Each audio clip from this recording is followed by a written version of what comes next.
আপনারা নিশ্চয়ই ভাবতেছেন যে আমি ভিডিওর কালারগুলো কিভাবে চেঞ্জ করি আর আমি কিভাবে এডিট করি, কোন অ্যাপস দিয়ে এডিট করি, সেই প্রসেসটা আজকে আমি আপনাদের মাঝে দেখাবো মোবাইলের মাধ্যমে।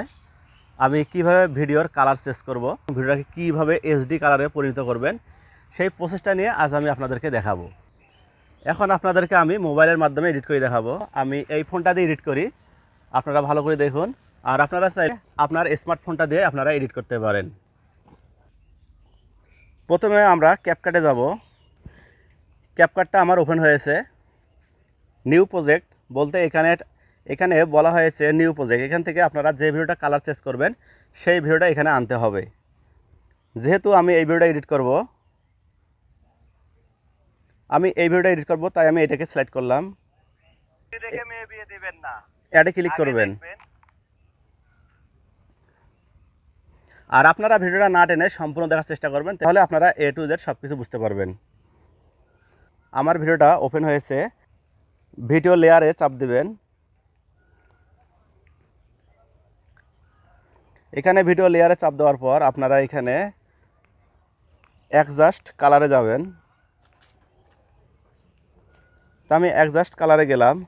আর এখানে যদি আপনার যদি কালো টাইপের আসে, আপনার যদি ভিডিও যদি একটু লাইট কম থাকে, তাহলে আপনারা এখানে ব্রাইটনেসে আপনারা এখান থেকে কালারটা একটু বাড়িয়ে নিতে পারবেন। তারপর এখানে কনসার্টে আপনারা একটু কালার গ্রেডিং করতে পারবেন। তারপরে এখান থেকে আপনারা হাইলাইটটা বাড়িয়ে দেবেন। এখান থেকে এই সিলারতে এখানে চাপ দেবেন। এখানে চাপ দেওয়ার পর আপনার মুখের ফেস, কালার সব কিছু এখান থেকে অ্যাডজাস্ট করতে পারবেন।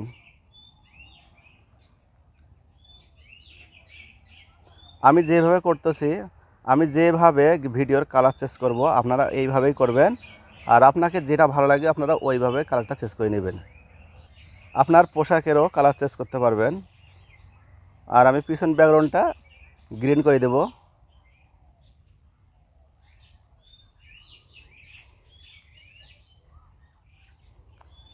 যেহেতু আমার গায়ের মধ্যে গেঞ্জিটা ছিল, আমি গেঞ্জিটা আরও ডিপ করে দিলাম।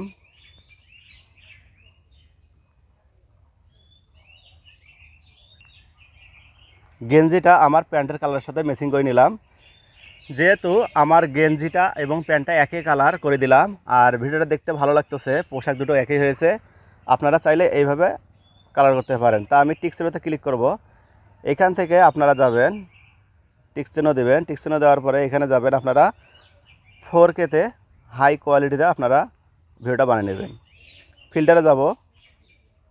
ফিল্টারে যায় এখানে লেখা আছে 4K, আপনারা 4K-তে চাপ দেবেন। তাহলে আমার ভিডিও দেখেন, দেখতে আরও সুন্দর লাগতেছে। আর এখান থেকে আমি এক্সপোর্টে চাপ দেবো। আমার ভিডিওটা সেভ হইতে শুরু হয়েছে। আমার ভিডিওটা সেভ হচ্ছে, একটু কিছুক্ষণ ওয়েট করবেন এখানে। আর আপনারা কোন ধরনের ভিডিও এডিট করতে চান অবশ্যই আমাকে কমেন্টের মাধ্যমে জানিয়ে দেবেন। আমার ভিডিওটা সেভ হচ্ছে, আপনারা কিছুক্ষণ অপেক্ষা করুন। আমার ভিডিওটা সেভ হয়েছে, আমরা এখন ভিডিওটাকে দেখব। আমার ভিডিওর সম্পূর্ণ কাজ ওকে। আমরা এখন এটা গ্যালারি থেকে দেখব কীরকম হলো। ভিডিওতে কপিরাইটের সমস্যা হবে দেখি, এই জন্য আমি মিউজিকটা অফ করলাম। দেখেন আমার ভিডিওর কোয়ালিটি অরিজিনাল একবার 4K-র মতো আপনারা দেখতে পাচ্ছেন ভিডিও স্ক্রিনে। আমার ভিডিওটা সুন্দরভাবে এডিট হয়েছে, আর আপনারা চাইলে এইভাবে আপনারা এডিট করতে পারেন। সকলকে ধন্যবাদ। নেক্সট ভিডিওতে আবার দেখা হবে। আর ভালো লাগলে অবশ্যই বন্ধুদের মাঝে শেয়ার করে দেবেন।